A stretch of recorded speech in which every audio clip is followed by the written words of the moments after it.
American Voices Committee actually came together early this academic year to get together and talk about a man named James death. Who was James Waukesha? On the surface, we know that he was shot and killed by military police as an incarcerated Japanese American. What many people don't know is that he was one of our very own students here at UW-Madison, almost a century. Why is this man important to us, James Waukesha? Why is he important to you, to me, your brother, your sister, your mother, your father, and your community? And then most importantly, why is he important to the Asian American heritage in the Midwest? And who are these people incarcerated in these internment camps? What faces do we put to the names as we look back into history?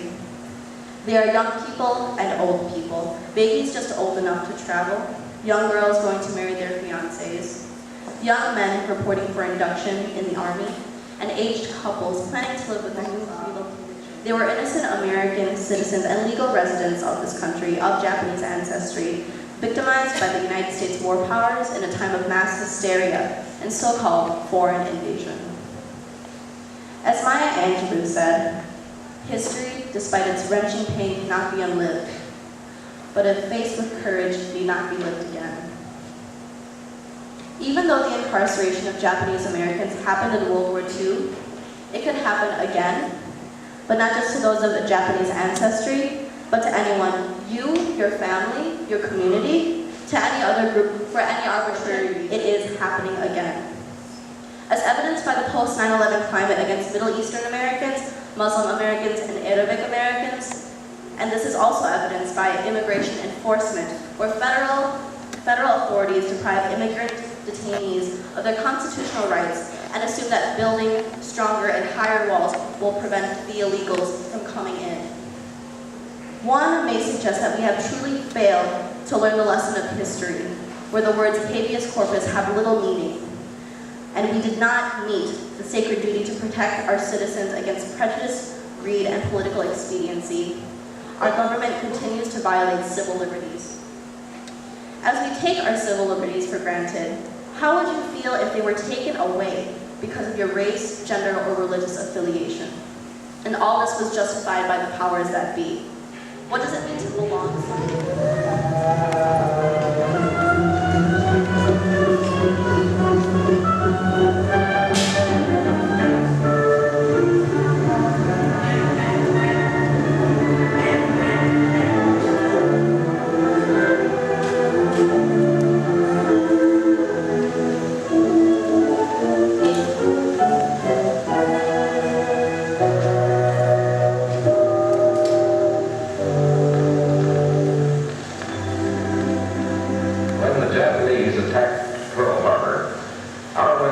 became a potential combat zone. Living in that zone were more than 100,000 persons of Japanese ancestry, 2/3 of them American citizens, 1/3 aliens. We knew that some among them were potentially dangerous. Most were loyal. But no one knew what would happen among this concentrated population if Japanese forces should try to invade our shores. Military authorities therefore determined that all of them, citizens and aliens alike, would have to move. This picture tells how the mass migration was problems of sabotage and espionage. Now, here in San Francisco, for example, convoys were being made up within sight of possible Axis agents. There were more Japanese in Los Angeles than in any other area. In nearby San Pedro, houses and hotels occupied almost exclusively by Japanese were within a stone's throw of a naval air base, shipyards, oil wells. Japanese fishermen had every opportunity to watch the movement of our ships. Japanese farmers were living close to vital aircraft plants. So as a first step, all Japanese were required to move from critical areas such as these. But of course, this limited evacuation was a solution to only part of the problem. The larger problem, the uncertainty of what would happen among these people in case of a Japanese invasion, still remained. That is why the commanding general of the Western Defense Command determined that all Japanese within the coastal areas should move into them. Immediately, the Army began mapping evacuation areas and for a time encouraged the Japanese to leave voluntarily. The trouble for the voluntary evacuees soon threatened in their new locations. So the program was quickly put on a planned and protected basis. Thereafter, the American citizen Japanese and Japanese aliens made their plans in accordance with Army orders. Notices were posted. All persons of Japanese descent were required to register. They gathered in their own churches and schools, and the Japanese themselves cheerfully handled the enormous paperwork and people to assembly centers. The evacuees cooperated wholeheartedly. The many loyal among them felt that this was a sacrifice they could make in behalf of America's war effort. Tripp, for example, suddenly became a community of about 17,000 persons. The Army provided housing and plenty of healthful, nourishing food for all. The residents of the new community set about developing a way of life as nearly normal as possible. They held church services, Protestant, Catholic, and Buddhist. They issued their own newspaper, organized nursery schools, and some made camouflage nets for the United States Army. Meanwhile, in Arizona, Utah, Colorado, Wyoming, and elsewhere, quarters were being built where they would have an opportunity to work and more space in which to live. When word came that these new homes were ready, the final movement began.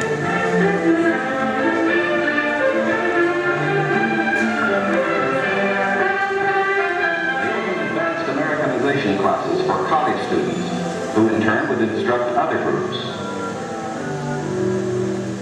They made a rough beginning of self-government, for while the Army would guard the outer limits of each area, community life and security within were largely up to the Japanese themselves. They immediately saw the need for developing civic leaders. At weekly community meetings, citations were given to the block leaders who had worked most diligently. Special emphasis was put on the health and care of these American children and Japanese. Immediately wanted to go to work. At Manzanar, they built a lab house and began rooting guayuli cuttings. The plants, when mature, will add to our rubber supply.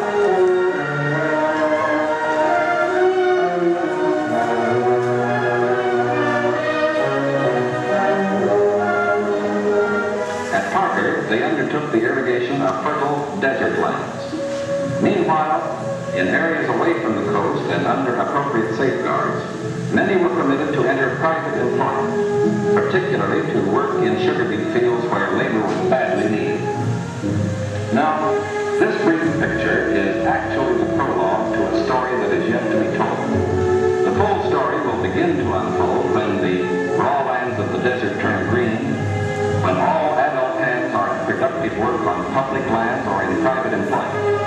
It will be fully told only when circumstances permit the loyal American citizens once again to enjoy the freedom we in this country cherish, and when the disloyal, we hope, have left this country, begin to unfold when the raw lands of the desert turn green, when all adult hands are in productive work on public lands or in private employment.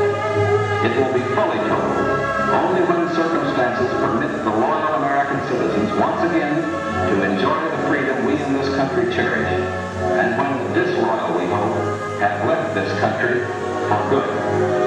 In the meantime, we are setting a standard for the rest of the world in the treatment of people who may have loyalties to an enemy nation. We are protecting ourselves without violating the principles of Christian decency. And we won't change this fundamental decency no matter what our enemies do. But of course, we hope most earnestly